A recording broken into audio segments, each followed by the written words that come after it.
Identifier, analyser, planifier, trader. Votre rendez-vous avec IG. Investissez avec les Turbo 24.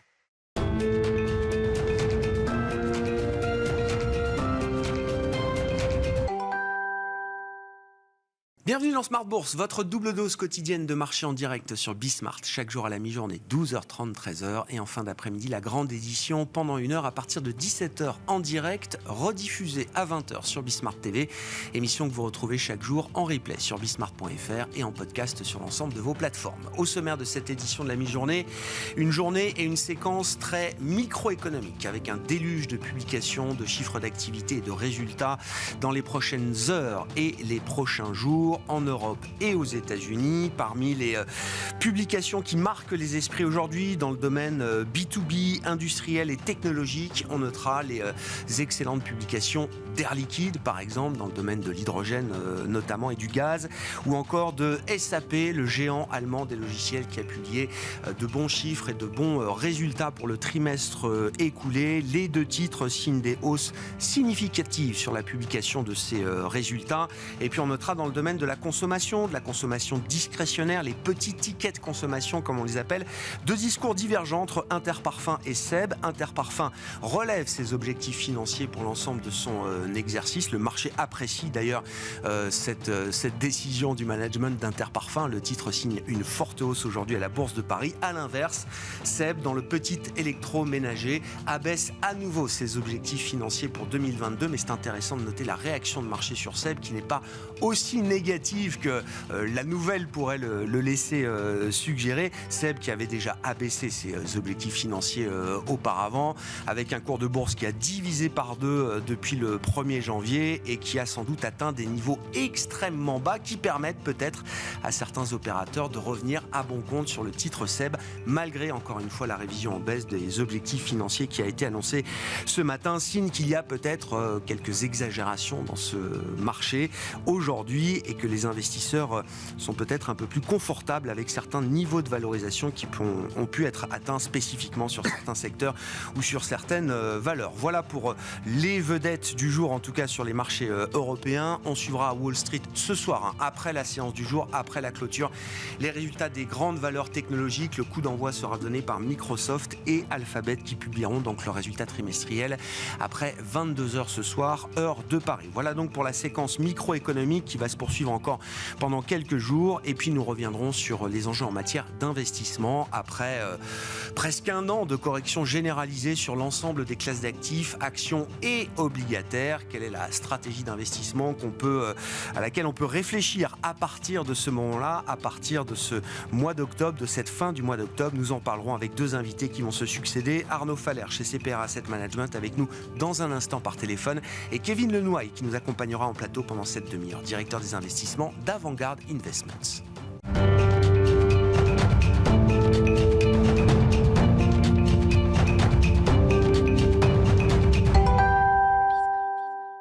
Et c'est donc Arnaud Faller qui est avec nous pour entamer cette édition de Smart Bourse de la mi-journée, directeur général délégué en charge des investissements de CPR Asset Management, avec nous par téléphone. Bonjour et bienvenue Arnaud.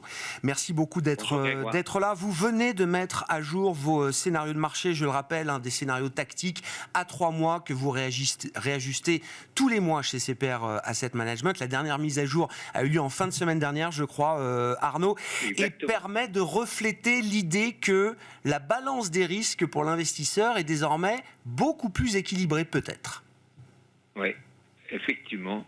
On a fait apparaître un scénario centré sur le fait que la Fed en est peut-être au bout du chemin, que le pivot Fed est en vue. Un scénario qu'on a proposé à 50%, qui est nouveau, où on verrait effectivement la Fed, en gros, monter encore de 75 points de base, évidemment, en novembre, mais après ralentir ses hausses des taux, notamment 50 points de base en décembre et pourquoi pas que 25 points de base en fin janvier. À côté de ce scénario, on maintient malgré tout le scénario qu'on avait en tête et qui était dominant avant, mais qui devient équilibré avec l'autre. Il était dominant, il avait 60% de proba et on fait baisser cette probabilité. Où on a une persistance de l'inflation. Il faut bien voir que la variable qui domine, évidemment, c'est bien l'inflation. C'est elle qui entraîne la totalité des variations de marché. Pourquoi ? Parce que c'est elle qui fait en sorte que les banquiers centraux ont des discours très fermes, des actions très fermes d'abord, et ensuite des discours très fermes. Et on voit bien que dans ce scénario-là, on aurait d'ailleurs des marchés qui pourraient anticiper une récession un peu plus profonde. Moi, c'est le nouveau scénario qui m'intéresse, Arnaud, parce que d'autant plus que chez CPR, vous avez été très vigilant, on va le dire comme ça, sur la question de l'inflation depuis très très longtemps. Donc, je suis pas étonné qu'il y ait un scénario sur l'inflation qui persiste chez vous. Mais comment est apparu ce scénario du pivot ? Et je veux bien qu'on définisse un peu ce concept de pivot de la Réserve fédérale américaine. Vous avez commencé à le faire, Arnaud. C'est l'idée que les hausses de taux, le quantum des hausses de taux va se réduire pour permettre à la Fed, à un moment, d'aborder une phase de pause. C'est ce que je comprends. Hein. Qu'est-ce qui fait apparaître et qu'est-ce qui vient nourrir ce scénario fondamentalement, Arnaud ? D'abord, il y a une convergence des discours. Que ce soit Bullard, Evans, des membres du comité de la Fed. Il y a aussi un article du Wall Street Journal qui est toujours bien informé sur les intentions de la Fed, de Tim House, qui évoque le fait que on va ralentir les hausses des taux. Les pas ne seront plus de 75 points de base, mais la Fed réfléchit à passer à des pas plus faibles et potentiellement après, évidemment, à faire une pause avant éventuellement de rebaisser fin d'année 2023. Mais pourquoi ? Parce que l'inflation totale devrait quand même malgré tout rebaisser, même si l'inflation core, donc c'est-à-dire hors énergie et alimentation, c'est un peu plus compliqué, mais la Fed est en train d'expliquer que le loyer qui compte pour beaucoup dans cette inflation est un indicateur retardé, 9-12 mois, parce que le loyer calculé dépend des prix de l'immobilier qu'il y avait il y a quelques temps. Donc c'est normal que ça se maintienne de manière un peu ferme, mais pour autant, si on exclut ce phénomène technique, l'inflation corps aussi devrait à terme rebaisser un peu.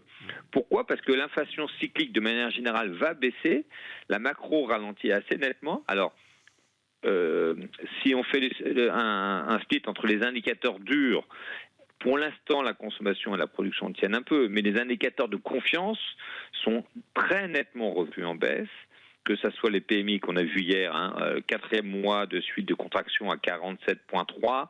On avait vu les indicateurs de Fed régional, que ce soit la région de Philadelphie ou de New York la semaine dernière. On va le voir. L'ISM, on ne serait pas étonné que l'ISM de la semaine prochaine soit aussi en dessous des 50. Et puis on voit par exemple l'immobilier. Les chutes de volume, les indicateurs de confiance NAHB qui sont aussi en chute, ça ne se traduit pas encore sur les prix, mais quand les taux de immobilier à 30 ans sont voisines avec les 7%, on ne serait pas étonné qu'on ait une correction aussi sur les prix après avoir cette correction sur les volumes. Tout ça aussi dans une ambiance où les flux sur le marché marché obligataire à travers le monde pourraient être revus dans l'autre sens. Pourquoi ? Parce qu'on a deux pays qui finalement pourraient rentrer un peu dans l'ordre. D'abord, on a tous assisté à l'énorme surprise qu'il y a eu sur le marché anglais, où on a eu une situation extrêmement dangereuse à un moment sur les fonds de pension, quand la politique fiscale budgétaire était vraiment incompréhensible. Rappelez-vous, donc les taux 10 ans anglais sont passés de 2,5 à 4,5 en quelques semaines. Mais aujourd'hui, heureusement, ils rebaissent et ils sont vers 3,65, 3,70. Donc le calme est revenu avec évidemment un changement au prix d'un changement politique majeur, y compris à la tête, puisqu'on a un changement de Premier ministre, un changement du chancelier de l'échiquier. Donc il fallait bien avoir en tête que le marché anglais, croire qu'il était isolé, non, et il me semblait qu'il y avait un risque de contagion important en provenance de ce désordre anglais vers les autres zones, y compris évidemment zone euro, mais y compris États-Unis.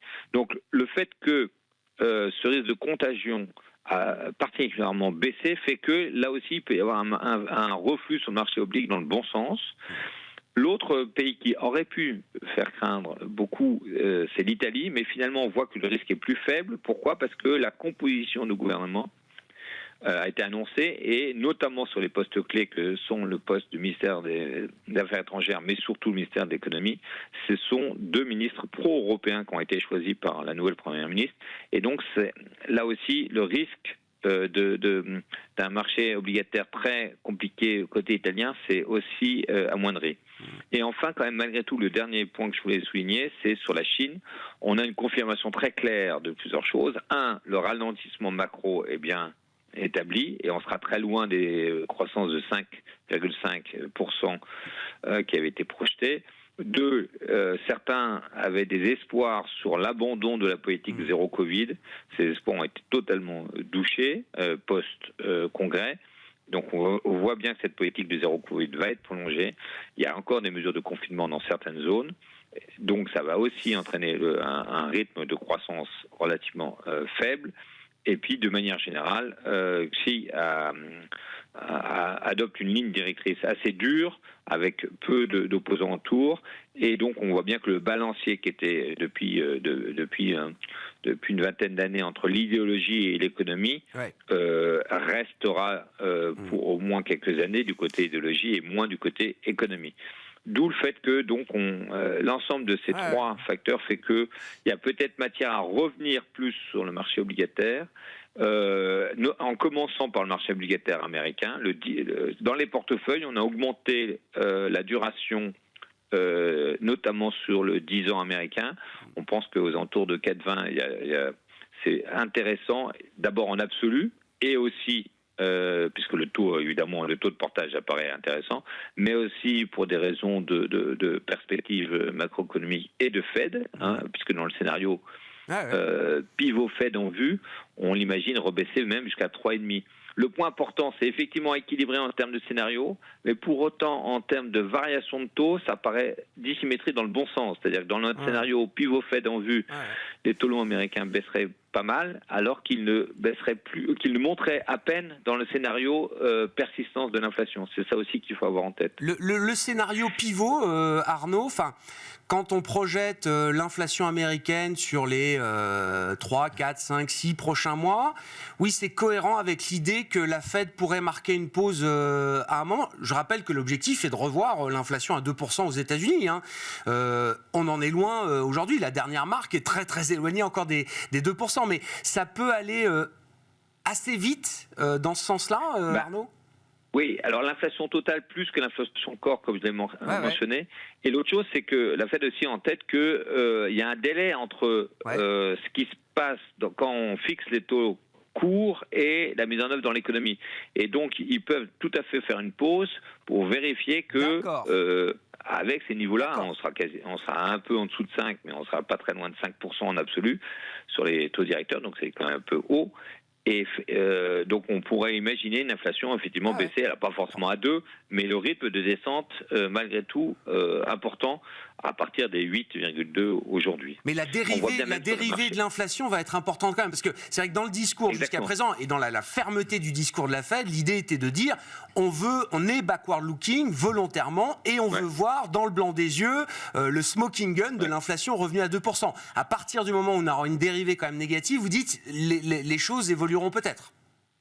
Oui, encore une fois l'inflation totale, et on voit bien même le prix des matières premières de manière générale stagne ou rebaisse un peu. On ne voit pas le prix du baril exploser à la hausse. Parce que la Chine ralentit nettement, on voit bien l'ensemble des autres matières premières aussi être orientées finalement à la baisse. Donc c'est pour ça que dans ce scénario-là, on imagine effectivement que la dérivée sur l'inflation totale est assez forte et donc revenir pas forcément à 2, mais malgré tout bien baisser par rapport aux 8 actuels. Qu'est-ce qu'on fait des actions dans ce contexte, Arnaud ? Exactement. Donc, il faut juste se rappeler sur le marché des actions, il y avait un préalable avant toute chose, c'est effectivement, est-ce que oui ou non le marché obligataire était calme ou pas. Donc, comme dans ce scénario-là, on voit le marché obligataire redevenir bien orienté, donc il y a un préalable sur les actions qui est en train d'être levé, tant mieux. Au passage, ça va permettre de fixer la valorisation du marché action en termes de PE. Parce qu'on sait très bien que les PE avaient pas mal baissé avec la hausse des taux. Là, si les taux ne montent plus, le PE ne baissera plus. Et donc, on aura un PE qu'il faut, en tout cas une visibilité sur les PE assez forte. En revanche, on n'a pas encore la visibilité assez forte sur les résultats. Certes, la saison des résultats, pour l'instant, à ce stade, est un peu mieux que redoutée sur les États-Unis, mais cette semaine on a 20% de la capitalisation boursière qui publie avec les GAFA, on a Google, Microsoft, Meta, Apple et Amazon dans les 3 prochains jours. Il nous semble que tant qu'on n'a pas une perspective assez claire sur l'ampleur des révisions en baisse sur 2023, c'est un peu compliqué pour totalement hisser les voilures. En revanche, ceux qui étaient très peu investis en actions, c'est une bonne idée peut-être quand même de remonter un peu les expositions, tout en étant sous-pondéré, mais ça nous paraît une bonne idée d'y aller par palier. Qu'est-ce qui pourrait nous faire basculer vraiment au-delà ? C'est encore une fois, une visibilité très forte sur les révisions de bénéfices. Et 2, pour l'instant, on a encore des marchés très volatiles. Et en termes de flux, il nous semble qu'il faudrait quand même encore attendre une capitulation du ménage américain, qui pour l'instant, certes, est parfois en moins-value, mais pour l'instant ne veut pas corriger des excès qu'ils ont eus dans le passé. Donc, oui, pour augmenter un peu sur les actions, mais en gardant pas mal de munitions parce qu'il y a encore d'autres points d'entrée. En revanche, sur les obligations, il nous semble que là, on peut y aller de manière un tout petit peu plus agressive, en commençant par les obligations d'État américaines. Merci beaucoup Arnaud pour ce scénario de marché nettement plus équilibré désormais, effectivement. Arnaud Faller, directeur général délégué et directeur des investissements de CPR Asset Management, était avec nous par téléphone.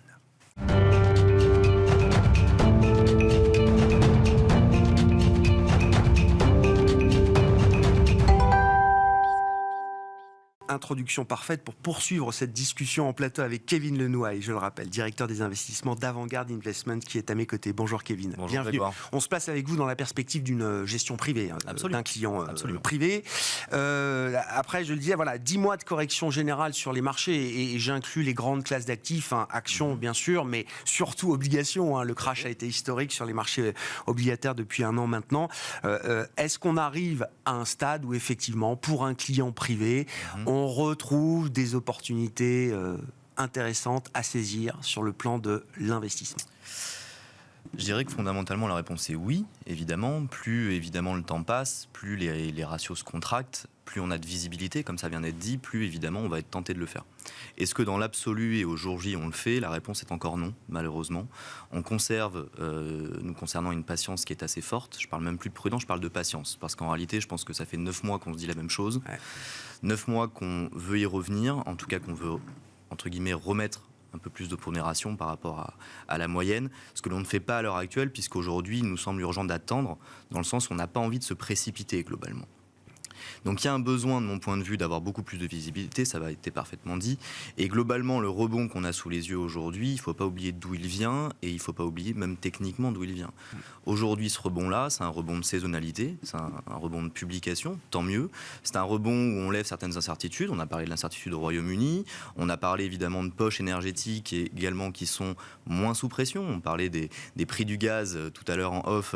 Évidemment, c'est intéressant et ça peut servir à souscrire au moral investisseur. Il y a comme ça des zones, entre guillemets, de morale haussier. Il y a des petites pousses vertes ici et là. Pousses vertes, exactement. Ça, c'est tant mieux. On voit nos écrans qui se rallument dans le vert, c'est tant mieux. Maintenant, est-ce que la trame fondamentale a changé ? Je ne crois pas. Et je pense qu'aujourd'hui, encore une fois, on reste dans l'incantation de beaucoup de changements, notamment les pivots de banque centrale. Ça reste de l'incantation. Ça reste de l'incantation aussi dans la forme qu'elle peut prendre, puisque quand bien même on aurait une pause, encore une fois, dans le régime de durcissement monétaire, quelle sera la forme que cela prendra sur une année mi-2023 ? Ça milite pour une approche globalement prudente. Quand on regarde quand même les grandes classes d'actifs, les différentes classes d'actifs, est-ce que l'idée d'être cash reste la bonne idée pour patienter, en l'occurrence, Kevin, ou est-ce que quand même, pour patienter, est-ce qu'il y a déjà des choses à faire d'une certaine manière ? Là, on rentre dans la granularité, j'allais dire, de notre clientèle, c'est évident. Là, encore une fois, dans l'absolu, typiquement, est-ce que l'on a envie, par exemple, de revoir des poches obligataires ? Je pense que la réponse est oui. Aujourd'hui, on le constate d'ailleurs, un retour de terrain, c'est qu'on a de plus en plus de questionnements autour de l'obligataire. C'est une bonne chose. Ça permettra, on en parlera peut-être tout à l'heure, à minima de normaliser un peu le marché et nos gestions à moyen terme. Est-ce que c'est le moment de le faire ? J'en suis, j'allais dire, relativement peu convaincu. Si on a la capacité, ça change évidemment selon les mandats, si on a la capacité de faire du cash, aujourd'hui, je n'irai pas typiquement vers l'obligataire. Je lui préfère du cash ou du monétaire.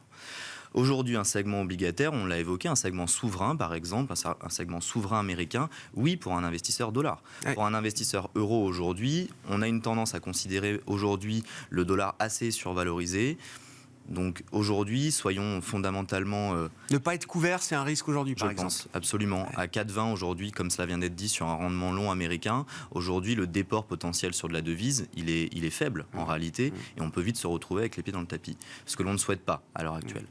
Alors on peut regarder le corporate, en Europe, ça on commence à le refaire, notamment sur la trésorerie d'entreprise, je pense que ça peut avoir un sens. Du triple B aujourd'hui européen, on va payer 3,5, on arrive à avoir du 4%, donc on reste encore dans une zone investment grade qui peut être intéressante avec des jolis noms. Maintenant, pour avoir un 3,5-4% qui soit entre guillemets audible, il nous faut une inflation qui à terme, évidemment, se normalise. Et surtout, quelle est la stratégie derrière ? Sur une trésorerie d'entreprise, on peut faire du portage à terme. Je ne suis pas gêné, évidemment, pour le faire. Donc à 3,5-4, ok, allons-y. Sur du 5 ans, pourquoi pas ? Faire du tactique, j'ai un vrai doute de ce point de vue-là. En Europe, ça me semble assez évident. On est à 2 jours d'une augmentation de taux.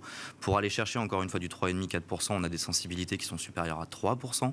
J'ai peu envie aujourd'hui d'avoir une sensibilité comme ça en portefeuille avec 75 bips de hausse de taux dans le net. Donc concrètement, je dirais que là aussi, les choses sont beaucoup plus attrayantes qu'elles ne l'étaient par le passé. C'est tant mieux, vraiment. Et je pense que sur une clientèle patrimoniale, ce sera vraiment bienvenu. Est-ce qu'il est temps de le faire aujourd'hui ? Je pense que non. Il ne faut pas se précipiter, on en reparle si vous voulez dans 3 mois avec grand plaisir. Mais oui, avec plaisir bien sûr, mais si on se projette, prenons un peu d'avance, si on se projette dans les 3-6 prochains mois, l'idée de 2023, oui, c'est qu'il y aura un grand retour de l'obligataire, du crédit, de stratégie buy and hold, de portage. C'est quelque chose qui va redevenir central dans l'allocation d'actifs financiers pour des clients privés. Je pense que oui, absolument, notamment dans une certaine partie de notre clientèle qui n'est pas dynamique fondamentalement, qui est plutôt une clientèle patrimoniale. Il est évident que ce type de stratégie qui ne fonctionne plus depuis, 2 ans, c'est même plus le cas. Ou alors on surfait éventuellement sur, des spreads qui étaient des spreads relativement incompréhensibles et on jouait en fait sur la liquidité monétaire, ce qui ne nous intéressait pas. Oui, ça redevient audible, très concrètement. Encore une fois, aujourd'hui, sans aller sur de la subordonnée bancaire, on peut trouver des prix qui sont aujourd'hui relativement attrayants sur l'investment grade corporate de bonne qualité. Et on n'a plus besoin de descendre comme on le faisait il y a 2-3 ans sur du high yield. Alors, on se souvient très bien de ce que l'on faisait. On commençait par les premières tranches du high yield, les anges déchus parfois. Bien sûr. Mais malgré tout, on avait une volatilité embarquée sur laquelle, en fait, quand on faisait le rapport risque-rendement avec de l'action, en réalité, on pouvait se prendre les pieds dans le tapis facilement. Oui, la stratégie, c'était le gain en capital. Exactement, absolument. Je dis pas que je dis pas que ça n'arrive jamais, mais dans une marche obligataire ou dans une logique de crédit, effectivement, le rendement reste quand même un driver important. Qu'est-ce qui vous gêne encore dans la partie action, puisque je comprends en creux effectivement que si c'est pas encore tout à fait le moment pour vous de prendre la décision de revenir sur l'obligataire, ça l'est sans doute pas encore pour revenir sur les marchés actions, Kevin ? Alors c'est un corollaire aussi sur les corrélations, parce que je pense qu'on en a parlé là aussi depuis le début d'année. Le rebond du mois d'octobre, on voit fleurir, et c'est tout à fait normal, et on souhaite aussi un changement de régime de corrélation. On se dit que finalement, on reviendrait dans une normalisation, donc potentiellement, on peut revoir nos allocations. Je pense que le rebond du mois d'octobre, typiquement sur l'action, pour revenir sur cette classe d'actifs, il est assez trompeur, et il est plutôt aujourd'hui un rebond action plutôt qu'une décorrélation. Donc de ce point de vue-là, beaucoup de méfiance.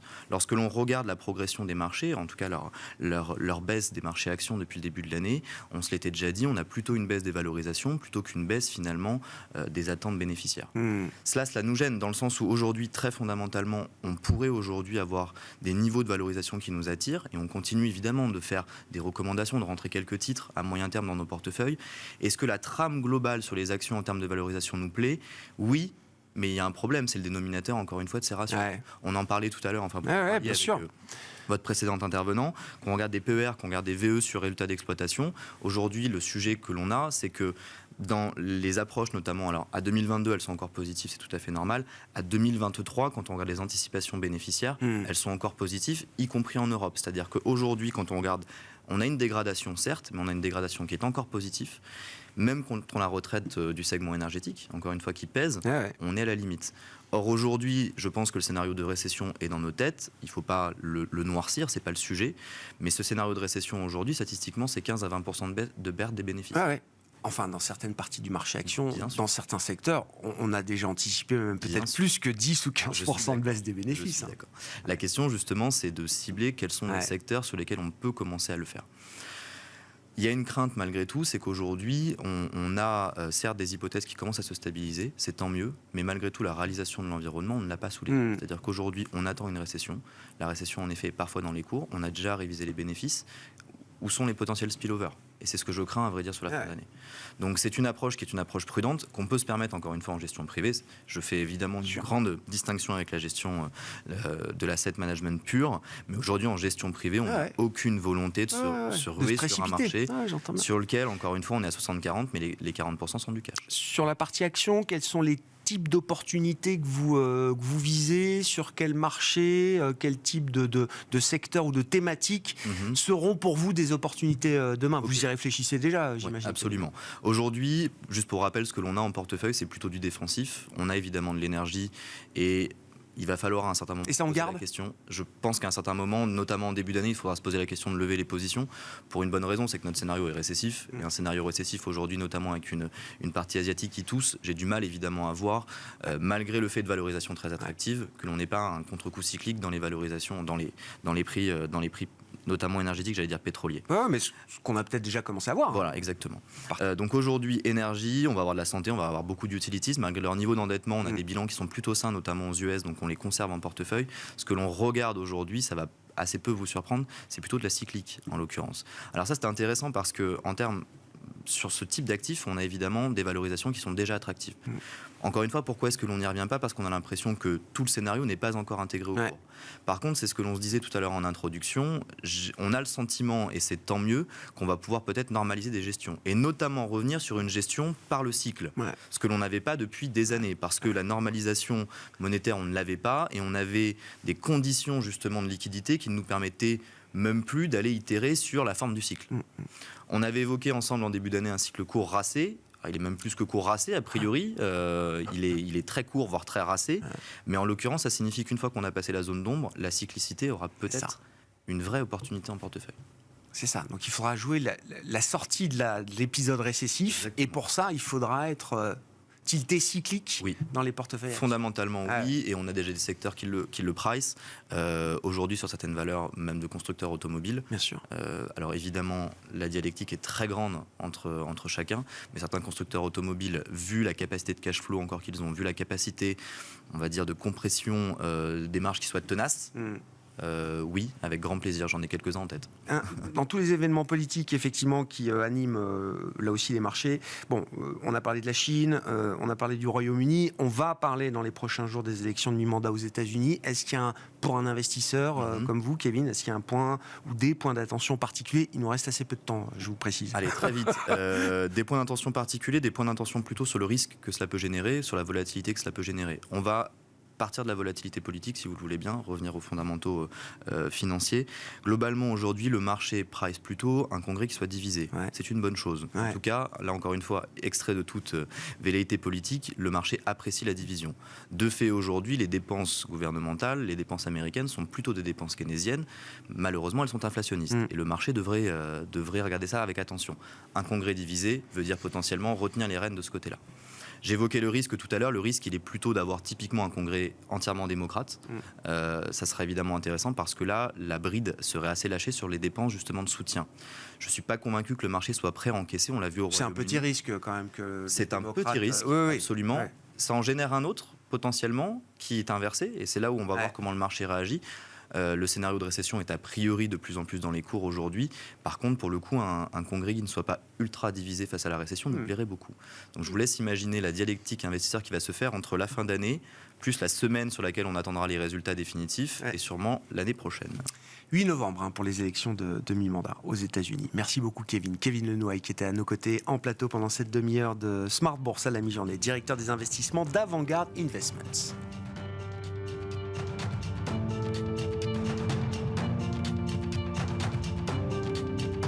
Identifier, analyser, planifier, trader. Votre rendez-vous avec IG. Investissez avec les Turbo 24.